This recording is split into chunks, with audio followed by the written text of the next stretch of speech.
gemarnya. Berikut ini adalah kisah teladan Cristiano Ronaldo yang patut untuk ditiru. Ketika wabah COVID-19 melanda dunia, ia tidak tinggal diam.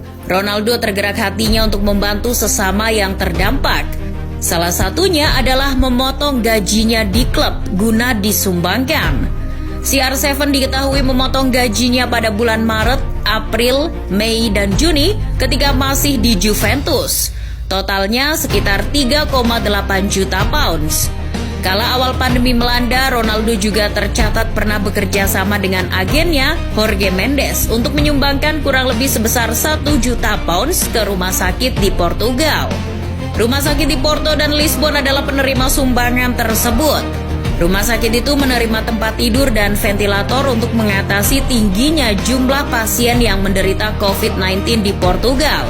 Lalu menurut Bernardo Silva, CR7 meminta skuad Portugal untuk menyumbangkan 50% bonus kelolosan timnas Portugal dari babak kualifikasi Euro 2020 untuk membantu memerangi pandemi virus corona.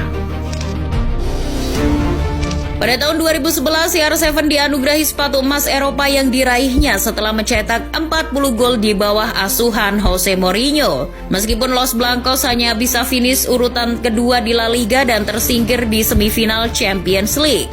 Alih-alih menyimpan penghargaan itu di ruang pialanya yang sudah penuh sesak, Ronaldo memilih menjualnya untuk kegiatan amal. Sepatu itu dilelang dan menghasilkan 1,2 juta pounds. Dana tersebut digunakan untuk membangun sejumlah sekolah di Gaza, Palestina yang dilanda konflik perang berkepanjangan. Cristiano Ronaldo juga ternyata dahulu pernah menjual salah satu trofi Ballon d'Or miliknya, tepatnya yang ia raih pada tahun 2013 silam. Trofi Ballon d'Or milik pesepak bola Portugal itu dilaporkan laku terjual mencapai 600.000 euro. Trofi Ballon d'Or tersebut dibeli dalam acara pelelangan dalam kegiatan sosial.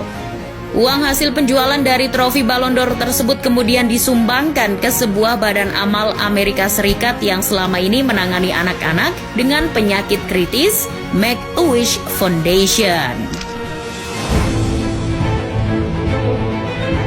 Ronaldo terus menggunakan platform globalnya sebagai kekuatan untuk memberi aksi kebaikan. Dia adalah duta besar untuk 3 badan amal utama, yakni Save the Children, UNICEF, dan World Vision. Bertindak sebagai duta anak, Ronaldo pernah menyampaikan pesan dukungannya pada anak-anak penderita leukemia yang ditemuinya dalam pidato kemenangan Ballon d'Or-nya di tahun 2014. Ia juga pada tahun 2016 pernah merekam pesan kepada anak-anak yang terkena dampak konflik di Suriah. Ia mengatakan bahwa mereka adalah pahlawan sejati dan bahwa saya bersamamu. Pada tahun 2013 dinobatkan sebagai UEFA Team of the Year dan mendapatkan bonus 89.000 pounds. Tapi alih-alih menggunakan bonus itu untuk kepentingan pribadi, ia malah menyumbangkannya ke Palang Merah Internasional. Setahun kemudian, bintang Portugal itu memimpin Real Madrid dalam raihan La Decima. Kemenangan ke-10 Champions League mereka membuat Ronaldo menerima bonus 450.000 pounds dari Los Blancos. Tetapi, Ronaldo sekali lagi memutuskan untuk tidak mengambil dana itu. Ia memberikan dana itu ke 3 badan amal di mana ia menjadi duta, yakni UNICEF, World Vision, dan Save the Children. Hal yang sama juga dilakukan Ronaldo ketika menyisihkan bonus dan gajinya untuk membantu korban bencana di Nepal pada April 2015. Ronaldo dilaporkan telah memberikan 5 juta pounds untuk dana bantuan bencana yang disalurkannya lewat yayasan Save the Children. Ronaldo patut diacungi jempol ketika seorang mega bintang yang diakui dunia, tapi tetap peduli pada fisiknya sendiri. Alih-alih hidup bergelimang pesta, mabuk-mabukan, Ronaldo justru anti alkohol dari dulu. Ia juga salah satu pesepak bola yang tidak memiliki tato. Ditambah gaya hidup sehatnya di usianya yang sudah tidak muda lagi, ia tetap menjaganya agar tetap sehat dan kuat. Tubuh non-atletis itu adalah buah dari pola hidup sehat yang konsisten ia jalankan. Contoh hidup sehat Ronaldo itu ia terapkan juga pada aksi donor darah. Selain kesehatan, ia juga peduli akan berbagi antar sesama. Ia sering melakukan aksi donor darah dan tak jarang selalu mengkampanyekan hal itu kepada publik. Ronaldo juga tercatat pernah menyumbangkan sumsum tulangnya setelah mantan rekan setimnya di timnas Portugal, Carlos Martins, membutuhkannya. Carlos Martins memiliki seorang putra yang membutuhkan segera donor sumsum tulang dan Ronaldo pun bersedia menjadi pendonor.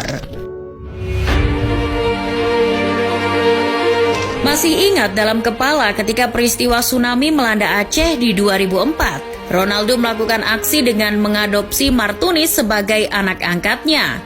Martunis seorang bocah Aceh yatim piatu yang ditinggal orang tua dan sanak saudaranya karena bencana tsunami.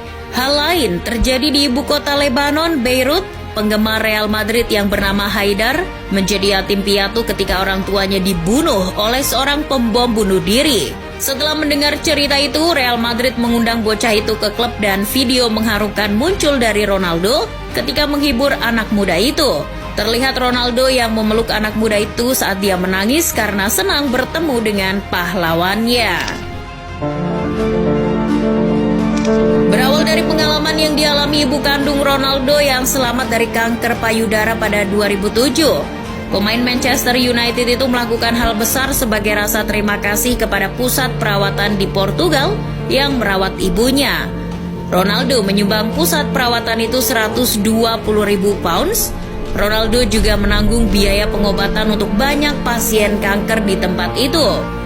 Kepedulian lain Ronaldo akan kanker antara lain adalah membantu penggemarnya, yakni Nuhuzet Guilan, seorang anak berusia 9 tahun dengan kanker stadium akhir pada tahun 2009. Dia mengirim seorang supir untuk membawa dia dan keluarganya untuk menonton pertandingan di Madrid. Ronaldo mendedikasikan golnya ketika itu untuk Nuhuzet dan memberinya baju pertandingannya sesudahnya. Dia kemudian menawarkan untuk membayar semua pengobatan bocah tersebut yang menelan biaya tidak sedikit. Namun setelah lebih dari 1 tahun dibantu Ronaldo, Nuhuzet akhirnya meninggal dunia pada Maret 2013. Hal lain yakni Ronaldo bersama istrinya Georgina juga pernah diam-diam membantu membayar pengobatan kanker seorang anak muda Portugis, Thomas, yang didiagnosis menderita neuroblastoma, sejenis kanker langka pada September 2019. Di luar semua itu, mungkin banyak yang tidak terlihat tindakan positif apa yang telah diperbuat Ronaldo di luar lapangan sepak bola. Yang jelas di luar bergelimangan prestasinya maupun hartanya yang sudah diakui oleh dunia, ia juga mampu bermanfaat lebih bagi sesama umat manusia di sekitarnya, dan itu